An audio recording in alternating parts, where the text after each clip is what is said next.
कैसे हुआ। क्या नाम है तुम्हारा? MP sir. MP है, पूरा नाम बताओ ना। मोहन पाल सर। अच्छा मोहन पाल।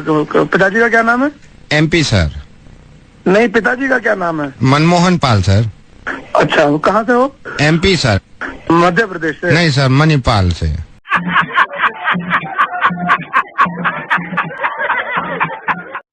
अच्छा, कितना पढ़े हो? MP sir. इसका क्या मतलब है भाई? Matric pass sir.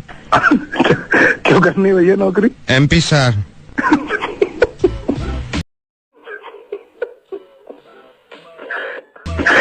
MP मतलब? Money problem sir. दिल्ली में कहाँ रहते हो? MP sir. MP का? महिपालपुर सर। कैसे आदमी हो यार तुम? MP sir. क्या MP का? Mind blowing sir. Mind blowing personality sir. चलो तुम्हारी नौकरी पक्की हुई है। MP sir. अब क्या है MP? My performance sir.